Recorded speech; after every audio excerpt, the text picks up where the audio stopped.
Okay, so the first parameter we need to feed in is the image itself, which we've created up here with the name image. So let's just load that in first of all.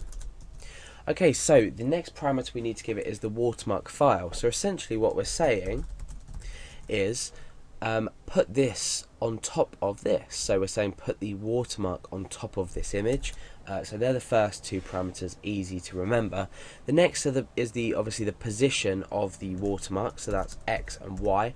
Remember we created our x variable here and our y variable here, which is minus 10 pixels from the bottom and the right in the very corner. Now we need so this is the position of the watermark. The next is the destination source, which not the destination source, sorry, the x and y coordinate of the source point, which we don't need to worry about in this case. We can set that to 0. The reason being is that we're starting at 0, 0. In fact, earlier I said that 0 starts from here. Many apologies, it's from here. Okay, so we're sort of saying 0 minus 10 inwards type thing. Oh no, wait. I'm not actually sure where the coordinate parts start points. Anyway, so 0, 0 for this bottom corner, and we're going in 10. Okay, so the next is the watermark width and the watermark height. So this is very important, obviously. So watermark underscore width, which we determined earlier, and watermark underscore height, which we also determined earlier and put into these variables. Okay, so the last one is the opacity of the watermark. Now, like I said, I want this at a 20% opacity. The maximum or the minimum value is 0 for this, which would render it sort of invisible, and the maximum is 100. So I'm going to set this to 20, so it's going to give us a nice sort of fading image. Okay, so that's the image copy merge function all done. It's quite a handful with all the parameters we need to give into it, but now we should have achieved what we want. So the last function we need to supply is the image JPEG function, and what this is going to do is it's going to actually put the image onto the page. So remember earlier we changed our header file to image JPEG. Now what we need to do is actually process this image onto the page. So I'm just going to supply it with the image file there, which is what we supplied earlier, and we've copied our watermark onto this. So now hopefully when we supply a source file, this should work. Let's just create an error message at the end of here, just for purposes, our own purposes. No source supplied. So let's go into our browser and just go over to generate.php on its own, and we should have received no source supplied. Oh no, we haven't, obviously, because we've set out our content type. That's just me being a bit stupid. So okay, let's just come on to our generate.php file. Okay, now let's supply our source in. So I'm going to say source equals phone.jpg. So as soon as I do this, the phone.jpg file will be read in by this, the source will become phone.jpg, and the rest of our code should process. So fingers crossed that this is going to work.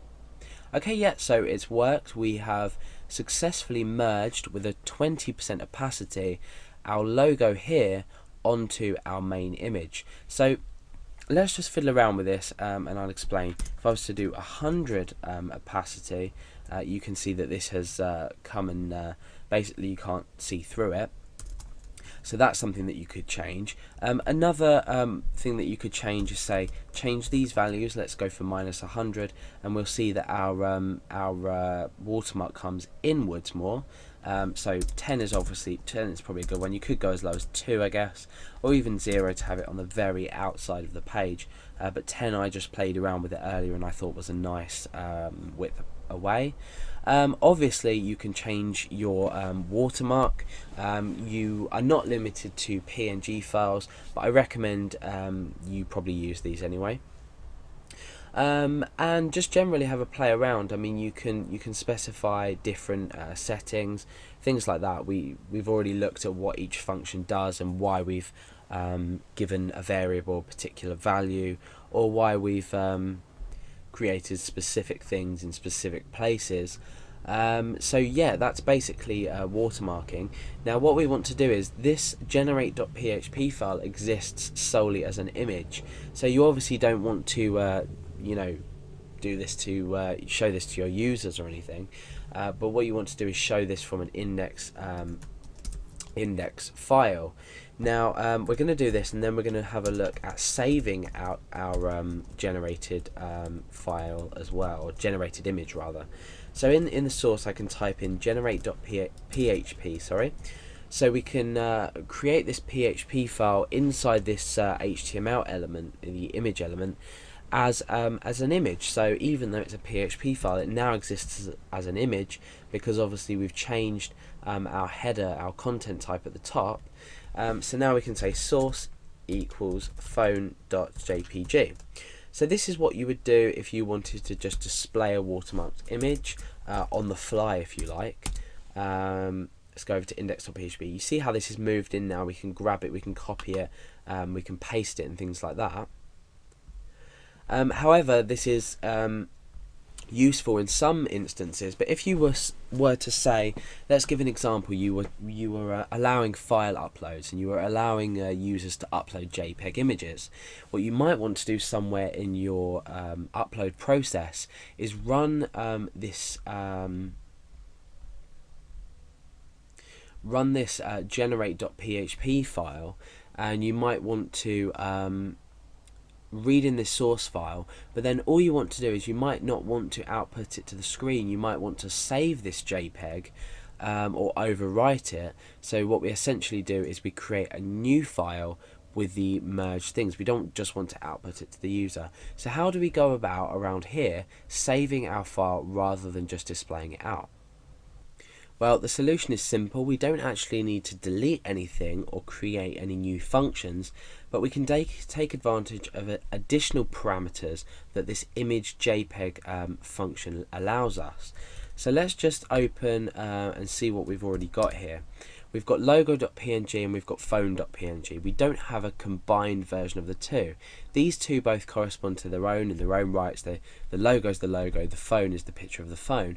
However, if we just stick a comma in here and we specify where we want our file to be written to, and what we want to call the file, then we can create a new file from this. So let's think logically about this. If the name of the file was to be called source, at the moment it's called phone.jpg, we want to name it something similar, so source, but then we want to append on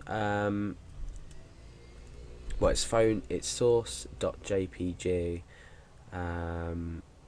We could say dot watermarked.jpg, for example. So we'll now have phone.jpg.watermarked.jpg, or even underscore watermark.jpg, whatever. It doesn't really matter. You can call it the original file, and I think it'll overwrite itself anyway. So now let's have a look at what happens when we run our index.php. Oh, okay. Okay, maybe not. Let's just check inside our we don't want that. Let's just check inside here. Okay, yeah. So we've got phone.jpg.watermark.jpg. Let's have a look at that in our browser. So we go over to phone.jpg, which is the original, by the way, .watermarked.jpg. Okay, so yeah, it's saved it. It hasn't displayed it out to us, but this is obviously again a perfect example of why you might not want to display it to your user, but you might want to just watermark images as you upload them. So this is a great function to use if you were to be doing something like that. So, you know, uploading a file, or allowing your users to upload a file, you can automatically create a watermark on it, save it, and then reference back to the file name in whatever methods you choose. So this has basically been watermarking images with GD library inside PHP. Have a play around with it, see what you can do.